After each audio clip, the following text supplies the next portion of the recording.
Hello everyone, and now welcome to Game 3 in the series between Lucifron and Mana. Game 3 taking place here on Daybreak. A very, very good series going back and forth. Game 2 was simply one of those games where I didn't know who was going to win up until the last minute and a half. If you guys didn't watch Game 2, very, very good game between Mana and Lucifron as Game 3 now gets underway. Lucifron spawning as the green Terran player on the bottom left-hand side of the map. Meanwhile, over here we do see Mount Sports' Mana spawning as the orange Protoss on the top right-hand side of the map here. So far, we've seen some pretty interesting strategies. Lucifron opting to do a front door seal once more, and that front door seal will limit any damage, as units try to make their way here. We could see a barracks here on the front door now momentarily, and the question will be, will Lucifron actually be going for gas?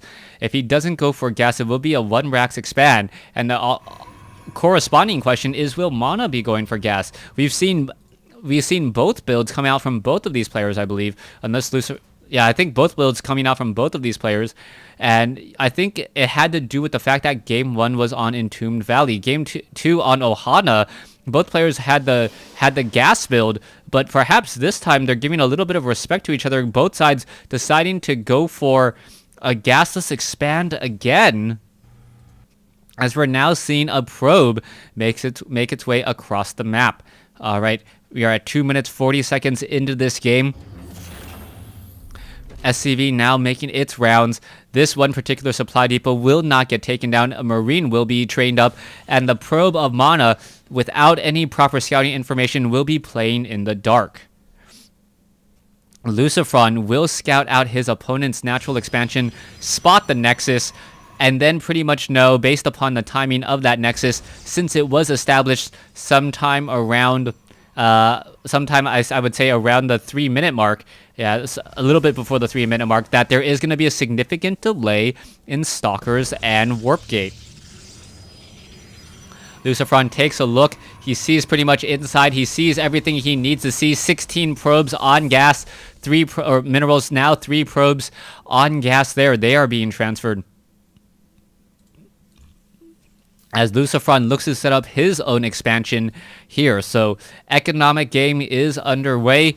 4-minute mark. This expansion will be ready in the next 25 seconds. So Lucifron will have Mana will have his base up at 4 minutes 35.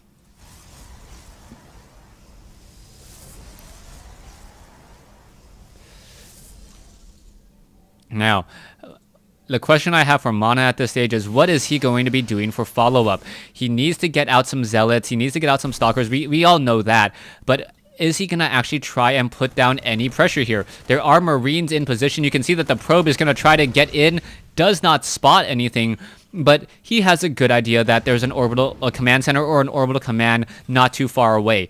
Lucifron already has this bunker here on the front door, but the Stalkers will be able to spot that bunker, so it's not going to be like on Entombed Valley where you have a bunker at the top of a ramp. There is a large amount of even surface or even ground here, allowing the Stalker to really just take a look, keep track of that bunker, and figure out when Lucifron's going to be moving out. Mana is still just playing the economic game, both sides knowing that the other player's army cannot really deal that much damage, and we shouldn't see any real heavy engagements until the 7-minute mark. At the 7-minute to 8-minute mark, that's when you would normally start to see some Hellion harassment if it was a reactor Hellion expansion, or if we are talking about Heart of the Swarm, you might see an Oracle harass at that point at the 8 to 9-minute mark. Even after a fax expansion, SCV going to be heading up, take a look around, and the SCV does get taken down, but not before scouting out the robotics facility, which is extremely important as it does reveal Mana's main tech path. The tech path does have 3 options for Protoss after the Cybernetics core, and it's important that if you are scouting out a Protoss, to know what building he is going, to know what you need to counter sooner.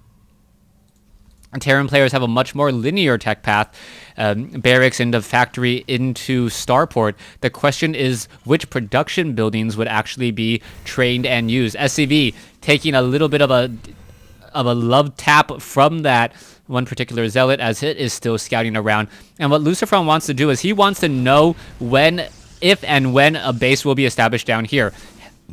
There you go at the 7-minute 30 mark. Hellions are looking to run up the ramp and get in a bit of damage here. Mana noticing that, already backing off with all of those units and only going to be able to take down a probe or two. Not really going to be able to deal much damage. Force fields are in position. Another probe gets taken down though, and now with those stalkers in position, those Hellions pretty much not going to be able to do very much. Third command center now coming in from Lucifron at the 8-minute mark as a zealot easily gets taken down.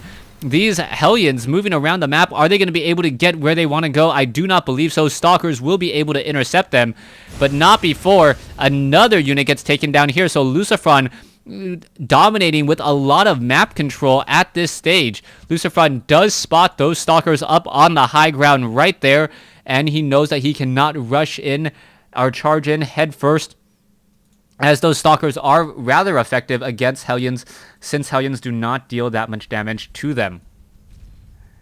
Banshee now coming out from Lucifron, and that is only a single Banshee, as we are now going into a reactor on that starport. Are we going to perhaps see a factory here? No, I don't believe so. Most likely adding on another barracks. Hellions trying to test the waters, unable to do so, taking a bit more damage from those stalkers, and the Hellions will be forced to retreat now. Now, I like this play by Lucifron. Lucifron does have Cloak on his Banshees, and it's actually forcing a lot more Stalkers to be trained. Stalkers to counter the Hellions, Stalkers to counter the Banshees, always very important, as this Banshee now going to be taking its place and doing the move once more. So far, 6 workers killed, 1 probe down, a second probe down, a third probe will get taken down, and is it going to be 4 probes? No, it's only going to be a simple 3, as the Banshee now gets away with a number of kills. 3 kills, still has not paid for itself. This Banshee has not paid for itself just quite yet, but the longer the game goes, the more the resources will be perhaps lost, as now this Banshee, going after some stalkers. It's going to get shot down very quickly, and there it goes. Mana now chrono boosting out Psystorm. It worked well in game 2. Why not in game 3? Banshee getting tagged by an observer. This observer following that Banshee, not going to let him go. And now Lucifron running up on 3 bases with decent saturation. 55 SCVs versus 51 probes. Should be able to perhaps put a little bit of harassment down here as well. You can see that there is currently 1 probe, and that is it. The pylon did spot those Hellions, and now the Stalkers will be making their claim down here to protect protect this base, as we do see an East versus West fight. All right, Lucifron sitting on 30 hit points on that Banshee. That Banshee looking to get off 1 kill, able to get off another kill there. And this Banshee pretty much limited in terms of options. Lucifron sitting on a 20 supply advantage, 63 SCVs versus 50 probes. That is a big income difference. Add in the fact that there are mules, and Lucifron has an enormous income difference, getting about 12 to 1300 more resources a minute. Oh, Hellions running straight by. Are they going to be able to catch anything? No, it looks as though that those probes will be able to get back in time. Hellions, are they going to be able to torch probes? 1 probe may get taken down. There goes 1. There goes 2. But not before all 4 Hellions are cleaned up. Mana losing a little bit less than his opponent, but the income really shows how strong of a lead Lucifron has at this point. You can see the Marauders are upgraded 1-1, soon to be 2-2. Ghosts now being added. Production buildings, where do we stand? We see, 5 barracks? 5 barracks, Starport Factory, all looking very, very strong here. I actually really like how Lucifron has all of his buildings queued up. I may actually try to adopt that. Okay, now, probes making their way over. We do see Stalkers, High Templar, Zealot there to intercept any force. You can see another round of units intercepting off over here. There is a wall of supply depots which acts as, I guess, a little bit of an early warning system just in case any Zealots try to come down from that position, as Lucifron now sets up another command center. So Lucifron really looking to replace his main base soon. His main base is starting to mine out. You can take a look. Mineral patches are starting to run rather low. One mineral patch will be depleted here in just a moment. And with that mineral patch gone and SCVs getting diminishing returns, he wants to establish up a new base, perhaps in the center here. All right, we are going into additional tech labs. The Marauder Marine Force looking very strong. Is it gonna be stopped? High Templar Stalkers. There's some Psystorm there as another Psystorm pushes back a whole bunch of units, and a feedback takes down a medevac too. All right, there is some snipes. There goes a ghost as the Zealots now going to be charging up the front door. They are not even doing much. They are going to be running straight into the third base as we now see an engagement here. High Templars, Guardian Shield, EMP Shockwaves does hit a couple of those Stalkers as Psystorm now coming in from the back. This has to be very, very careful. Lucifron actually picking up some of his units as SCVs are going to be falling. Both sides attacking. Stalkers trying to engage, but I believe Lucifron has the stronger force here because he had the stronger economy, taking down many probes. Probes are falling, base falls, and we now see a quick scanner sweep up onto the high ground. Ghost continuing that push, double snipe onto all those High Templars as the Zealots are now trying to finish it up. Ghosts going up against Zealots, not quite strong enough as the Zealots are now cleaning this up a bit more. But the main battle, the main army